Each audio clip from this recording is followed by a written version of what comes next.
बैगमा जग्गा भित्र राखेर एउटा बाइक किनेको थियो।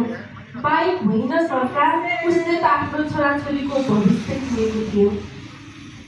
तर नीतिले यस्तो मोड लियो, पेट पाल्ने साधन नै उसको पीडाको कारण बन्यो। ए सरकार, गरिबले गल्ती गर्दा जरिवाना मात्रै तिर्छ कि आफ्नो जीवन नै बुझाउनु पर्छ? नियम लागू गर्नु तिम्रो अधिकार हो,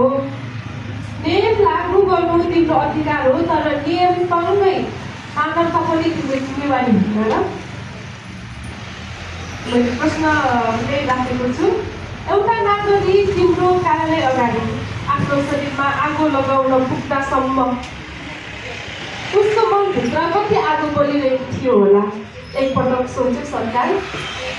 त्यो आगो पेट्रोलको मात्र बलेको थिएन,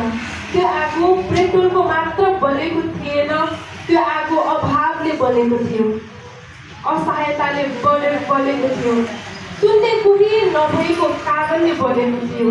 यदि त्यहाँ थप संवेदना देखिएको भए, यदि तत्काल उद्धार छिटो भएको भए, सायद आज एउटा घरको ठुलो छिटो थिएन।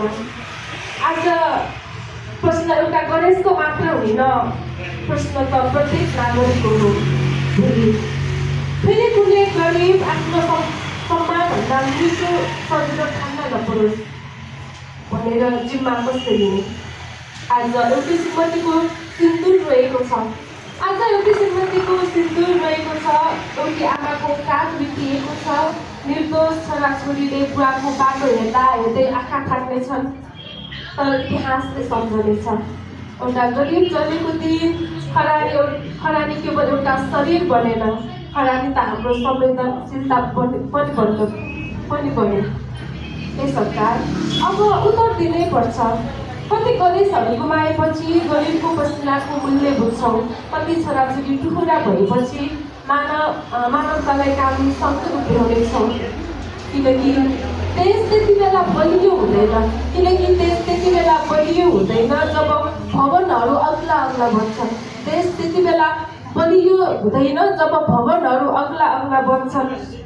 देश त्यति बेला बलियो हुन्छ जब सबैभन्दा गरिब नागरिकले पनि आफ्नो जीवन राज्यको काखमा सुत्छ।